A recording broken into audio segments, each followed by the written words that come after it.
Good morning students. நான் உங்கள் Tamil Kavitha miss பேசுகிறேன். இன்றைக்கி நம்ம பார்க்க போகிறது 8ஆம் வகுப்பு 5வது இயலில் உள்ள கவிதை பேழை திருக்கேதாரம். இதனை இயற்றிய ஆசிரியர் யார் அப்படின்னு பார்த்தீங்கன்னா சுந்தரர். அப்போ அந்த சுந்தரரை பற்றிய ஒரு சில கருத்துக்களை நம்ம ஃபஸ்ட்டு பார்த்துருவோம். சுந்தரர் தேவாரம் பாடிய மூவருள் ஒருவர். தேவாரம் பாடிய மூவர் யார் யார் அப்படின்னா திருஞான சம்பந்தர், திருநாவுக்கரசர், சுந்தரர். அவங்க மூவரில் சுந்தரரும் ஒருவர். இவர் நம்பியாரூரார், தம்பிரான் தோழர் என்னும் சிறப்பு பெயர்களால் அழைக்கப்படுகிறார். சுந்தரர் எவ்வாறு எந்தெந்த சிறப்பு பெயர்களில் அழைக்கப்படுகிறார் ஒன்வால்ல கேட்பாங்க, அண்டர்லைன் பண்ணுங்க. நம்பியாரூரார், தம்பிரான் தோழர் என்னும் சிறப்பு பெயர்களால் அழைக்கப்படுகிறார். இவர் அருளிய தேவார பாடல்கள் 12 திருமுறைகளுள் 7ஆம் திருமுறையாக வைக்கப்பட்டுள்ளது. இவர் அருளிய அந்த தேவார பாடல்கள் எத்தனை திருமுறைகளாக? 12 திருமுறைகளாக வைக்கப்பட்டுள்ளது. 12 திருமுறைகளுள் 7ஆம் திருமுறையாக வைக்கப்பட்டுள்ளன. இவர் இயற்றிய திருத்தொண்ட தொகையை முதல் நூலாக கொண்டே சேக்கிழார் பெரிய புராணத்தை படைத்தளித்தார். இவர் இயற்றிய அந்த திருத்தொண்ட தொகையை வச்சுதான் எது படைக்கப்பட்டது?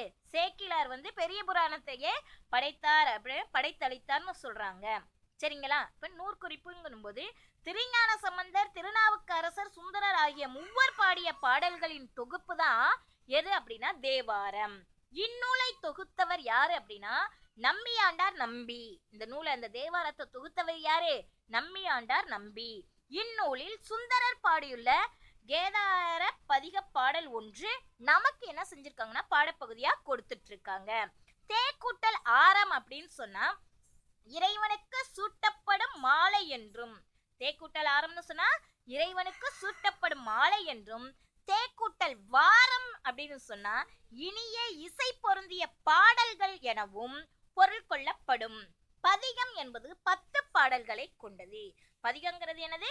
10 பாடல்கள் கொண்டது. சரிங்களா? இப்ப நம்ம பாட்டுக்குள்ள போறதுக்கு முன்னாடி அந்த பாட்டுல என்ன சொல்லியிருக்காங்க, எதை பத்தி பேசியிருக்காங்கங்கிற ஒரு சில கருத்துக்களை தெரிஞ்சுக்குவோம். உயிர்கள் அனைத்தையும் இசைவிப்பது இசை. இசைவிப்பதுன்னா என்னது? எல்லா உயிர்களையும் ஊக்குவித்து அதை உயிர் பெற செய்வது எது அப்படின்னா இசை. இது மனிதர்களின் உள்ளத்தை கொள்ளை கொள்ளும் ஆற்றல் உடையது. மனிதர்களுடைய உள்ளத்தை கொள்ளை கொள்கின்ற அளவுக்கு ஆற்றல் பொருந்தியது. இசைக்கருவிகளின் ஓசையோடு பாடல் இணையும் போது, இசைக்கருவிகளோட ஓசையோடு நம்ம அந்த பாடல் இணையும் போது அது செவிகளுக்கு மட்டுமின்றி சிந்தைக்கும் விருந்தளிக்கிறது. தமிழ் இசை பாடப்படும் இனிய சூழலை விளக்கும் தேவார பாடலை தான் இப்ப நம்ம என்ன செய்ய போறோம்னா பார்க்க போறோம். தமிழ் இசை பாடப்படும் இனிய சூழலை விளக்குறது தான் நம்ம இந்த திருக்கேதாரம். சரிங்களா? பண்ணின் தமிழ் இசை பாடலின் பலவை முழவு அதிர. பண்ணின் தமிழ் இசை பாடலின் பலவை முழவு அதிர. பண்ணோடு சேர்ந்த இனிய தமிழ் பாடல்களை பாடும்போது அதற்கு ஏற்றவாறு முதிர்ந்த மூங்கில்களால் ஆகிய புல்லாங்குழலும் முழவும் இணைந்து ஒழிக்கும். கண்ணின் ஒளி கனகச்சுனை வைரம் அவை சொரிய அப்படின்னு சொல்லும்போது கண்களுக்கு இனிய குளிர்ச்சி தரும் ஒளியை உடைய பொன்வண்ண நீர்நிலைகள் வைரங்களை போன்ற நீர்த்திவளைகளை வாரி இறைக்கும். மண் நின்றன மதவேலங்கள் மணிவாரி கொண்டு எரிய அப்படின்னு சொல்லும்போது நிலத்தின் மீது நின்று கொண்டிருக்கும் மத யானைகள் மணிகளை வாரி வாரி வீசும். கின் என்று இசை முரளும் திருக்கேதாரம் எண்ணீரே அப்படின்னு சொல்லும்போது இவற்றால் இடையாறாது எழும் கின் என்னும் ஒளியானது இசையாக முழங்கும். இத்தகைய சிறப்புகள் உடைய நகரம் திருக்கேதாரம். இத்தனை சிறப்பு பொருந்திய நகரம் எது?